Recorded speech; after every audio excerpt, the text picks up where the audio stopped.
Alright, Reddit, let me tell you about the most infuriating afternoon I've had in my entire career. And that's saying something, considering I've pulled over guys hauling literal tons of meth. I'm Devin, been a cop for almost 8 years in a pretty affluent suburb. Let me preface this by saying I'm damn proud of my job, my community, and the fact I've worked my tail off to get where I am. But sometimes the sheer audacity of some people just chef's kiss. I was heading home after a particularly rough shift, a domestic dispute that went sideways, a kid with a stolen car, the usual. All I wanted was to shower, order some takeout, and veg out in front of the TV. I pull into my driveway, hit the garage door opener, and wait. Now, my garage door is a little temperamental. It needs a good kick sometimes to get it rolling. So, I pull up a little closer, give it a nudge with my bumper, and bam! It starts to go up. Then I see it. A freakin' yellow SUV, the kind that screams, I peak hours at the PDA, is blocking my driveway. This monstrosity is parked half on my lawn, half on the sidewalk, and directly in front of my garage. I sigh. Here we go. I get out, and this woman waddles out of the driver's seat. I swear, she looked like a blonde-haired, Botox-filled marshmallow in a floral muumuu. Her face was contorted in a way that suggested she permanently smelled something unpleasant. "Excuse me," I said, trying to keep my voice even. "You're blocking my driveway." She gives me a look that could curdle milk. "Well, I'm just waiting for my friend. She'll be out in a minute." "Ma'am, you can't park here. You're blocking my garage, and you're partially on my lawn." She huffs. "Oh, calm down. It's just for a second." That's when I lost a little bit of my cool. "A second?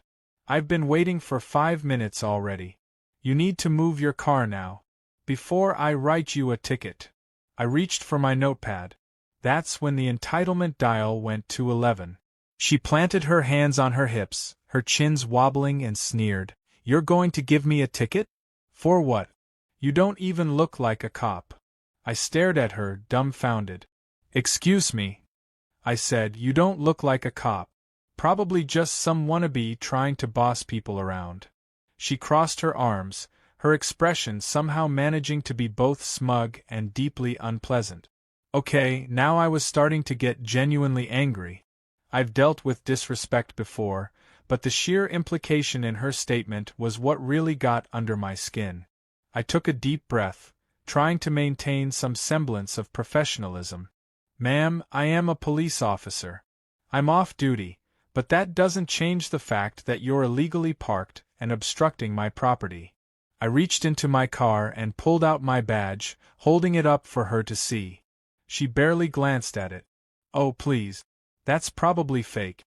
I've never seen a you as a police officer around here. You're probably some kind of scammer." "A scammer? Really?" I asked, incredulous. "I'm standing here in front of my house, showing you my official badge, and you think I'm a scammer?" "Yes, that's exactly what I think. You probably stole that badge. I'm calling the police." She pulled out her phone with a flourish, her thumb jabbing at the screen. "Go right ahead," I said, my voice dripping with sarcasm. "I'll be right here." Internally, I was fuming. I knew exactly where this was going. She was going to call 911 and report a suspicious black man impersonating a police officer. The blatant racism stung.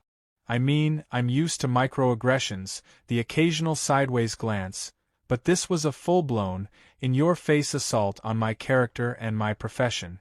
As she yammered into her phone, I could hear snippets of her conversation. "Yes, I'd like to report a suspicious person. He's claiming to be a police officer, but I don't believe him. He's black, and I don't think he's really a cop. He's trying to get into my garage." My blood was boiling. "Ma'am," I said, my voice dangerously low, "I am not trying to get into your garage. I am trying to get into my garage, which you are currently blocking. And the color of my skin has absolutely nothing to do with my ability to do my job." She ignored me, continuing her conversation with the 911 operator, her voice shrill and accusatory. I just stood there, waiting, trying to keep myself from saying something I'd regret. I knew the real cops would be here soon, and I just hoped they'd have a little common sense. Little did I know, this whole situation was about to take a turn into the truly bizarre. It felt like an eternity, but it was probably only 5 minutes before I saw the familiar flashing lights of a patrol car approaching. 2 officers got out, one I recognized, Officer Miller, a decent guy who'd been on the force for about the same time as me. He looked as confused as I felt when he saw me standing there in my civilian clothes. "Devon? What's going on?" he asked, his brow furrowed. Before I could answer, Letty, the blonde Karen, cut in. "Officer, this man is impersonating a police officer. He tried to break into my garage, and he showed me what he said was a badge, but it looked fake." She pointed a manicured finger at me, her eyes wide with manufactured outrage. Miller looked from her to me and back again, clearly trying to piece together what was happening. "Ma'am, can you please step to the side for a moment? I need to speak with Officer Devon." He corrected himself almost imperceptibly. He walked over to me, keeping his voice low. "Devon, what the hell is going on? She called in saying you were trying to break into her garage and impersonating a cop." I explained the entire situation as calmly as I could, pointing out my garage, the yellow SUV blocking my driveway, and Letty's blatant racism. Miller listened intently, his expression growing increasingly grim. "All right," he said, "I'm going to need to see your ID and badge, just to clear things up." I handed him my driver's license and my badge. He examined them closely, comparing the photo on my license to my face, and then ran my badge number through his system. After a moment, he let out a low whistle. "Everything checks out, Devon. You're good." He turned back to Letty, his face hardening. "Ma'am, I'm going to need to see your driver's license and registration." She puffed up her chest, clearly thinking she'd won. "Finally! You're going to arrest this fraud, right?" Miller ignored her and repeated his request. Reluctantly, she fumbled in her purse and produced her license. Miller took it and walked back to his patrol car, entering the information into his computer. The other officer, a younger guy named Davis, stayed with Letty, keeping a watchful eye on her. A few minutes passed in tense silence. I could feel Letty's hateful stare burning into the back of my head. Finally, Miller came back, his expression, well, I couldn't quite read it. There was a hint of shock, a touch of disbelief, and a whole lot of something else I couldn't quite place. "Ma'am," Miller said, his voice now cold and professional, "there are a few discrepancies with your information. Specifically, the address on your license doesn't match the address registered to this vehicle. Can you explain that?" Letty sputtered, "What? Of course it does. I live at—" She rattled off an address that was definitely not in my neighborhood. Miller raised an eyebrow. "Actually, ma'am, our records indicate that the address on your license is associated with, well, let's just say it's not a residential address." That's when I saw the first cracks appear in Letty's facade. Her eyes flickered with panic, and her bravado seemed to deflate like a punctured balloon. I had a feeling this was about to get interesting. "What are you talking about?" Letty stammered, her voice suddenly much smaller. "Of course it's a residential address. I live there. Are you accusing me of something?" Miller didn't answer her question directly. "Ma'am, are you aware that the vehicle you're driving has several outstanding parking tickets and unpaid tolls?" Letty's face flushed a deep crimson. I don't know what you're talking about." Miller sighed. "Ma'am, we're going to need you to step away from the vehicle. Officer Davis, would you mind running a check on her name and date of birth?" Davis nodded and escorted Letty to the back of his patrol car. As he typed into his computer, Miller approached me, his expression serious. "Devon," he said, his voice low, "this is complicated. Her license is valid, but the address on it is for a P.O. box. And the SUV is registered to a company, not to her personally. Plus, she has a history of petty offenses, Mostly traffic violations and, well, let's just say she's not exactly a model citizen. So, what's the deal? I asked, my curiosity piqued. Is she wanted for anything? Not that I can see yet, Miller replied, but something's definitely not right. I've called for backup. I want to get this vehicle towed and impounded until we can sort things out. As we waited for the tow truck, Davis came back, his face pale. He whispered something in Miller's ear, and Miller's eyes widened in shock. Are you sure? Miller asked, his voice barely above a whisper. Davis nodded grimly.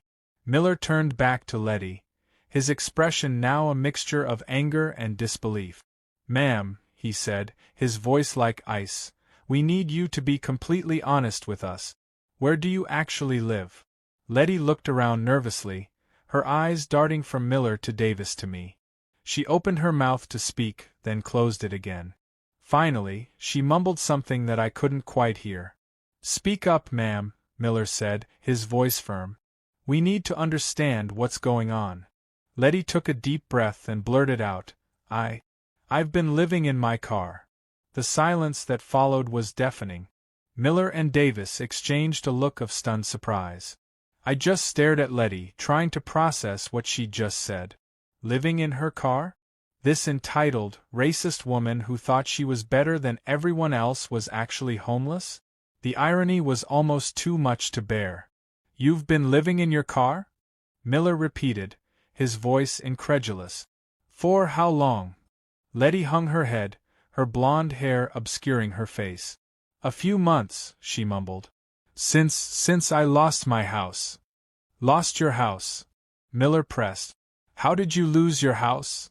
Letty hesitated, then began to unravel a story of financial mismanagement, bad investments, and a series of unfortunate events that had led to her current predicament.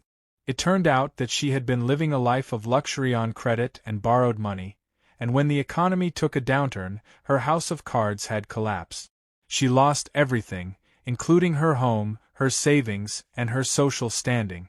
The company that owned the SUV? A shell corporation set up to lease luxury vehicles she could no longer afford. The P.O. box? A desperate attempt to maintain a semblance of normalcy and avoid the shame of admitting her situation to her friends and family. As she spoke, I couldn't help but feel a flicker of pity for her. It was clear that she was deeply ashamed of her situation and that her arrogance and entitlement were a defense mechanism against the humiliation she felt. But that pity quickly faded when I remembered her blatant racism and her attempt to use her privilege to harm me. She had judged me based on the color of my skin and tried to weaponize the police against me. She had accused me of being a fraud and a criminal, all because she couldn't fathom the idea of a black man being a police officer. The tow truck arrived, and the yellow SUV was hauled away, leaving Letty standing on the sidewalk with nothing but her purse and the clothes on her back. Miller informed her that she would need to come down to the station to sort out the issues with her license and the vehicle registration. He also offered her information about local resources for the homeless, but she refused to take it, her pride still intact. As they drove away, I watched Letty walk down the street, her head held high, trying to maintain her composure. But I could see the despair in her eyes, the weight of her reality crashing down on her. The next day at the precinct, Miller filled me in on the rest. It turns out Letty's downward spiral was even more dramatic than we initially thought. Apparently, the friend she was visiting when she blocked my driveway was someone she was trying to scam out of money. Letty had been promising to connect her friend with some high-profile investors, all while bleeding her dry with phony fees. And here's the kicker: the house she claimed to live in? It was a rental property she was subletting illegally, pocketing the difference. The real owner was about to evict her. So, calling the cops on me basically expedited her homelessness. The DA decided not to press charges for the attempted scam, mostly because the friend didn't want to publicly admit she'd been duped. But Letty got hit with a hefty fine for the vehicle infractions, the fraudulent address, and a stern warning about future conduct. Honestly, I don't know what happened to her after that. I heard through the grapevine that she tried to get back into the social scene, but her reputation was shot. Last I heard, she'd left the state. The whole experience left me feeling conflicted. On the one hand, I felt vindicated. She had tried to tear me down based on prejudice, and her own deceit had come crashing down on her. There's a small part of me that felt like she got exactly what she deserved. On the other hand, seeing someone's life fall apart like that is never easy, even if they brought it on themselves. I couldn't shake the feeling that her racism stemmed from a deep-seated insecurity and fear, fueled by her own failures. But, Reddit, I gotta be real. I don't feel sorry for her. She weaponized her privilege and her prejudices against me. She deserves a hefty slice of karma pie. My job is to uphold the law and protect the community, regardless of someone's race, class, or background.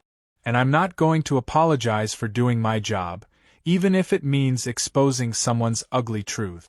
So, the next time you see a cop of color, remember that they've worked their tails off to get where they are.